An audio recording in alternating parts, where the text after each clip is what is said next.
It's Florida Daily TV, brought to you by FloridaDaily.com. For all your news on politics, business, and education, it's FloridaDaily.com. Now, here's your host, Ed Dean. Welcome to another edition of Florida Daily TV, brought to you by FloridaDaily.com. I am your host, publisher Ed Dean. Let's get to it. Claire Goforth, who is the well-known political reporter for the Daily Dot. Go to www.dailydot.com. That's right. Chris Reuschle is one of our financial analysts and correspondents for also FloridaDaily.com. By the way, just to let you know, I like the mask. There's my Seminole mask, but you want to know something, Chris? Not even COVID could prevent the Seminoles from winning. How about that?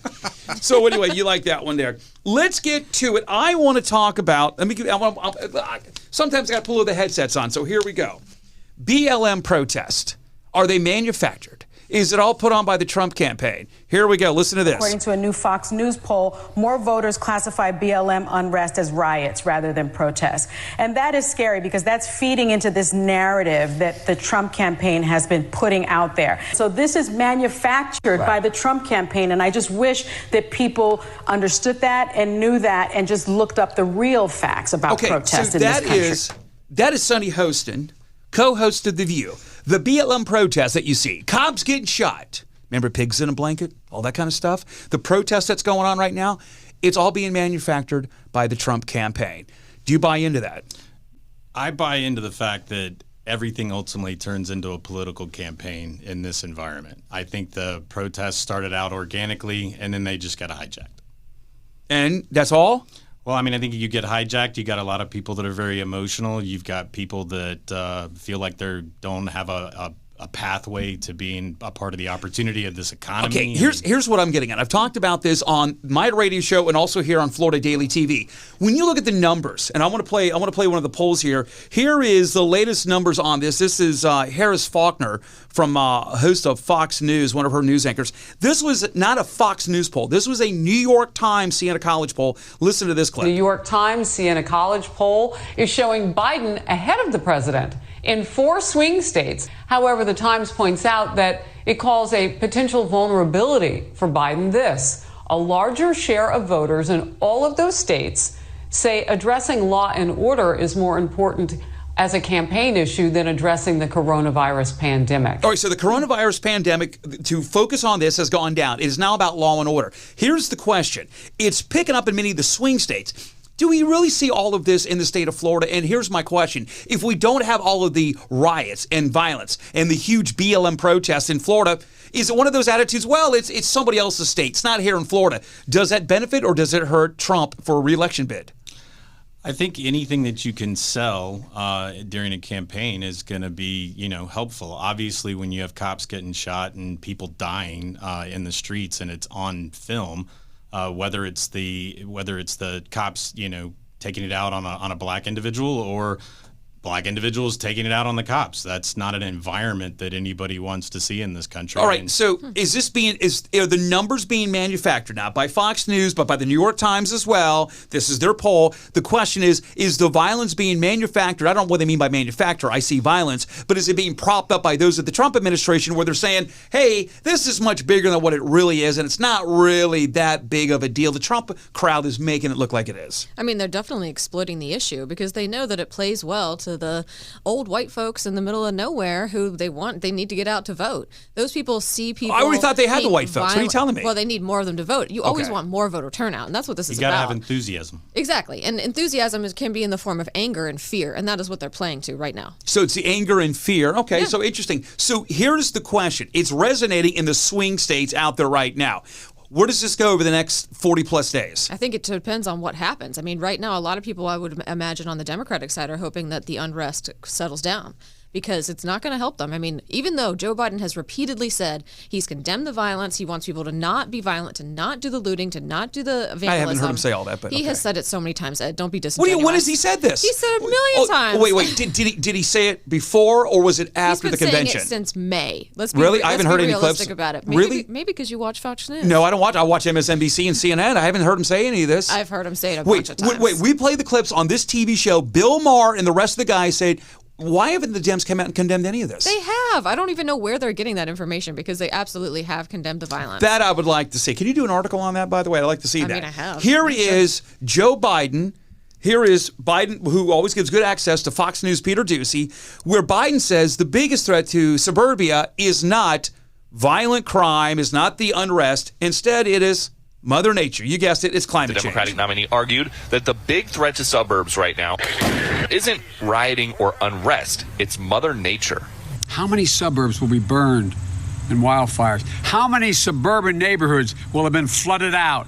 Biden's pitch is that if he wins, nature will heal. If you give a climate arsonist 4 more years in the White House, why would anyone be surprised if we have more America ablaze? Climate arsonists. I got to tell you, the left. Listen, I used to write. I used to write for comedy and write news stories before I became a publisher. That was comedy. It is brilliant. I'm a sit-down comedian. I'm not a stand-up comedian. That's brilliant. Climate arsonists out there. But to sit back and say things are going to flood, neighborhoods are going to burn. Wait. There's nothing to back that up. I'm not saying you're going to see a lot of violence in every suburbia outlet, suburban neighborhood out there. But to sit back and say the worst thing to worry about is climate change, that doesn't resonate in the polls. It resonates with the Bernie Sanders liberal crowd, and it resonates for the environmentalists, especially in a state like Florida. Trump countered that with, we're going to continue the ban on offshore drilling in Florida. This is taking whatever the matter of emotional-driven, what you can get somebody to go vote based on an emotional response to some subject versus paying attention to the math of how screwed up I'm pretty our sure the country's people of finances Pensacola who are sitting there in the middle of a hurricane right now might feel a little bit of emotion when it comes to climate change. But that's and not the first hurricane to ever happen. Who have seen the burning of, unprecedented half burning. Their problems are the state of California not trimming the bushes. I mean, half their problems. Come on. Hey, well, hold on. Let me ask you this question. It's a broke state that isn't keeping up with its issues. But that's been going on for quite a few years. It's been going on for decades. Having said this, is Trump to blame for all the hurricanes taking place? I mean, that's ridiculous. We have to blame all of humanity, not just one person. But we can't deny that Trump has allowed more drilling and that his climate policies are very weak. What are you? Wait, hold on. I was told by the Obama administration officials that we should be thanking Obama for allowing all the drilling. Actually, it wasn't Bush. And remember, if the era of the economy that Trump inherited was not because of Trump, it was because of Obama, then could you not... But he suspended so many environmental regulations. I mean, that was what he campaigned on. And some people may want it, but let's be realistic about it. If we look at climate change and we look at the causes behind it... I like it. Like getting rid of the regulations, you guys are like, let the waters keep rising. Let me go a little further. I like to swim. Here is Bernie Sanders. Bernie Sanders says that and we got a lot more clips I want to get to. Bernie Sanders says that the Biden campaign should focus less on going after Trump. I hate for me to say this, but I have to agree with Bernie. I would say it if it doesn't matter who it is, that he should do less by going after Trump and instead talk more about progressive issues. Here's the clip. I think Biden's in an excellent position to win this election, but I think we've got to do more as a campaign than just go after Trump. Trump is a disaster. I think most people know it. But we also have to give people a reason to vote for Joe Biden. What people want to hear is what Joe is going to do to raise the minimum wage, and he supports a $15 an hour minimum wage. They want equal pay for equal work. They want us to expand health care to as many people as possible. Those are some of the issues that people want to hear a little bit more from the Biden campaign about. He's got a point. He definitely has a point. I mean, if this is just going to be a referendum on Trump, you're going to lose a lot of people who may be more issue-driven. The people who want Trump out of office are going to show up and vote for Biden regardless. But you need to get other people in the middle who really are just sort of like, tell me something that I want to hear. Let me ask you, you more importantly, tell me how you're going to purchase my vote. Okay, you more, and this is not a put down when I say this for the audience. Claire's probably more of the progressive side, right? Mm-hmm. Okay, so usually when you run for office, then you try to go to the middle. Trump didn't do that, but you go to the middle. Biden is the only Democratic candidate I've seen go further to the left. And the reason why I ask this, does he really believe that he could lose the Bernie vote? And that's the reason why. And is it still possible that maybe on paper they're behind him, but do you think the Bernie crowd is still going to get on board with the Biden campaign? I mean, the whole of the Bernie crowd, probably. But you're playing the margins here. You got to get those narrow slivers of voters. Especially in the swing states. Yep. This is all going to be one on the margins. How about in Florida? Where are they at right now in Florida? I don't know where they're at in Florida, but if I was the Biden campaign, I'd be doing what they're doing, which is like press calls every day and mean, traveling to random places like Kissimmee to try to get the Floridian vote, because it's going to He's matter. got to pull the suburban white woman into your camp and get them out enthusiastically in the young hence the crowd manufacturer to vote. of Black Lives Matter violence. Anyway. But that's what's going to decide the outcome. But hold on. Enthusiasm. But here's the point. Showing up. I get it. But it's also a little bit of issues in some cases. But having said all this, I'm with you on the voter enthusiasm. We're going to get to that in a moment, where the Dems are outdoing the Republicans. Here's the question, Chris Reuschle. You're a financial analyst. You do a lot of talk radio as well, and you cover these issues because a lot has to do with the market. Having said all of this, is it quite maybe profound, if you want to use that word? Is it not smart? Because the Biden campaign does polls, internal polls. Is it possibly their numbers show? And I think Claire represents a good portion of some of those that would sit back and say he needs to do less on Trump, more on issues. But what about, is it possible the polls are saying maybe we realize that the Bernie Sanders issues are not really that popular. Instead, it's probably more popular to attack Trump. Well, I mean, exactly. The polls are telling them that all the violence and the BLM and the Antifa and that aspect that likes Bernie, they're not doing the party any good, as far as they're adding enthusiasm on the Republican side for the suburban older white person to come out and vote that might not otherwise. Bernie Sanders says, let me play for you the clip. Bernie says that paying for the Green New Deal isn't that expensive compared to the alternative. Here's the clip. They say the Green New Deal is too expensive. We can't afford it. Well, you tell me the alternative. Tell me the alternative if we're going to be looking at a planet which is burning up, if we're looking at more and more droughts and the decline of food production, if you're looking at more and more extreme weather disturbances, hurricanes and tornadoes, if you're looking at more and more disease. So this is what I'm getting at. Now it's no longer it's hot weather.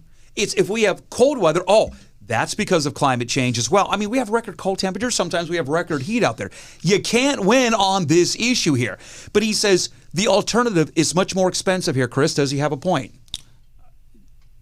Yeah? The point's modern monetary theory, which is just a joke that we're going to print our way into infinity. And that forget about the printing the way. Don't get into micro here. Get into the macro here. The bottom line is his cost is $30+ trillion over 10 years. None of these guys have a clue about math. They can't add up anything other than votes and what does it take to purchase it. That's what he's doing. Claire? But what's the harm in investing in the kind of technology that he's talking about, really, when you look at the Green New Deal, and for making some of these things like goals? We're doing that for with us? Tesla. Tesla's a private-public partnership that's succeeding. Shouldn't we do it with our infrastructure as well, public dollars? So you'll get some of that as you retrofit buildings to, be more climate-friendly. We're going to do all these things, but you can't just print your way into infinity. We can't keep blowing money like we are this year the New Deal and worked. running 4 and 5 federal $5 trillion federal deficits. This is insane. Listen, we play the clips on this radio show. Rand Paul, I play all of these things because I call it the way it is. We play the clips on this TV show. Rand Paul says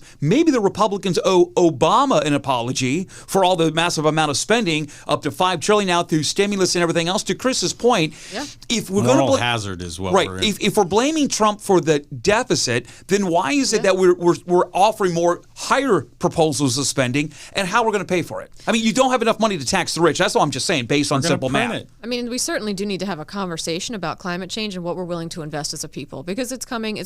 We're going to see more fires. We're going to see more hurricanes. I mean, it's very clear. It's going to cost us money.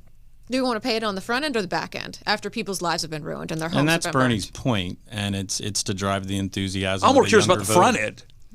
Well, I mean, the front end, it's going to be printed. I mean, that's what they're doing. That's what they'll continue to do. And, we printed $4 trillion in less than a year. It took us 5 years last time. So the problem with the Federal Reserve is they're basically acting like the nanny state for the nanny state. They're allowing fiscal, conservatives to have no reason to be fiscally conservative anymore and get out there and purchase votes too. Do Florida Republicans owe Obama an apology for some of those conservative congressmen that voted for a higher stimulus, the CARES Act? I hate all of the who's responsible for what. There's history and then there's the causality of history. Right, but I don't mind a little blame going around. Yeah, but if you just want to say this happened within an 8-year period, the cause of it could have been 20 years prior. In some cases, the Great Recession, I would agree with you on that. Yeah, I mean, we've been screwing up this country's fiscal balance sheet for 2 or 3, 4 administrations. Let me get to another clip. There is this Cato Institute came out with a survey about a month and a half ago. I think there's some validity towards it, that conservatives in the state of Florida and throughout the country, they're not going to tell you what they really think. Liberals, and I would agree with this, liberals are more blunt. They feel that they can get away with the law, tell everybody, the pollsters, what they're thinking. You might get knocked in the back of the head with a brick if you're honest. Yeah, if you wear a MAGA hat. I'm sorry, Yeah, that was my Knowles hat, not a MAGA hat. Anyway, I'm going to start with you because a lot of those on the conservatives think, oh man, we're the silent majority. We're going to pull this thing off. Here is Florida Democrats. Who is this, by the way? The issue of early mail-in voting. Okay, this is Chris Wallace from Fox News Sunday. I play a lot of CNBC as well. And now that Shep's gone, he might be the most liberal guy on Fox. Listen to this. This is where the Democrats are heavily outpacing the Republicans on voting requests of early absentee ballots. The issue of early mail-in voting, because at this point you put up some numbers. In key swing states, Florida and North Carolina and Pennsylvania, Democrats lead Republicans by hundreds of thousands of requests for mail ballots. In 2 of those 3 states by more than 2 to 1. And this is, okay, so I'm looking at things as I look at it. If I look at it right now, Joe Biden wins this thing. Some people are saying, why isn't it a landslide? I'm saying based on the numbers right now, some of the audience members, no, guys, as a journalist, this is what I base things on. Trump can still make this up, but Trump and the Republicans have always dominated, and they're not always the most organized crowd out there because they're all, hey, we're going to go out and vote. Having said that, the Democrats are very organized. The impeachment crowd never left, even after the primaries. Bloomberg's talking about $100 million down here. And the question that I have to ask you, Claire Goforth, is when you look at this, do you still worry? I'm saying based on these numbers, that OMG, is it possible that Trump's still going to win? I mean, Florida certainly is in play for either candidate. It is interesting that Trump has spent how long, talking about mail-in balloting, that it's going to lead to massive fraud, which there's no evidence to support. So that is really the reason why we're seeing the Democrats outpace Republicans with mail-in balloting. Well, the Biden campaign's hiring a boatload of lawyers just in case on that. Lawyers don't get people to sign for mail-in balloting. No, but they have lawsuits. The one thing that the Republicans have over the Democrats in Florida is voter registration. In the past couple of months, they have outpaced Democrats, not by a lot, but it's enough correct. that makes you wonder: are Democrats going out and doing enough voter registration? Where's the momentum? But you said, and I agree with more you. in the Republican momentum. You said momentum. Right now, the momentum. I agree with you, but the momentum overall, based on the numbers, unless you think it's that margin, if I'm looking at it, it does momentum show for the Democrats. Trump's momentum in the last election. Trump is now the hated candidate. Right. Hillary was the hated candidate by the other side, and it was all about enthusiasm, and she was not an enthusiastic character, if you will, with the Bernie Sanders crowd. They just didn't come out and vote. I mean, they stole the primary. I mean, Stein did they did what they did. The super primary delegate stuff was a nonsense. They stole the primary from Bernie? Yeah. Yes. I'm with you. The super Claire's delegate, one of the most honest ones. He never had a chance with the Claire, super the other delegate Democrat reporters that watch this are probably cussing through the screen right now today. So I agree. It's all about enthusiasm. Right now, is there, and you're honest, even though we may not agree on everything, but you're honest, what do you think the enthusiasm right now, and is it, the more numbers you send out here by going, hey, the Republicans seem to be a little bit down, they can make that up, but then again, Biden doesn't have to win Florida to win. I think the enthusiasm, 2 words, Kamala Harris, right, on the Democrat side. Yeah. I don't buy into that. I don't see that. Yeah, I see it. I don't see it with young people. Tulsi Gabbard Much destroyed more so. her, and once you get into debates, Tulsi Gabbard's going to show back up through Mike Pence. She's going to get destroyed for Is her Tulsi attorney working general. for Mike now? My guess is you're going to see him literally watch what she did in that debate. Kamala destroyed Biden in the debates as well. Kamala destroyed Biden, so Pence, I think, is going to maybe hire whoever Tulsi had working for her because she flattened her. Well, I want to base these on the numbers, IRA. and so when we come back on the next time. I want to talk, to me, we got a big story coming out very soon on the lawsuits that are taking place, Trump and the Biden crowd. They're both doing it.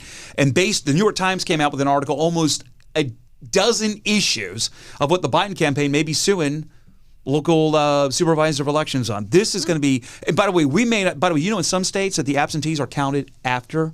Many states. Yeah, many. So, listen, Claire Goforth, the very well-known, not only an attorney, but also she's with NPR Radio here in the state of Florida, also with The Daily Dot. Go to thedailydot.com. Chris Reuschle, very well-known financial commentator on talk radio, and also one of our financial analysts who does a lot of commentary with us as well right here on FloridaDaily.com. This, again, is another edition of Florida Daily TV.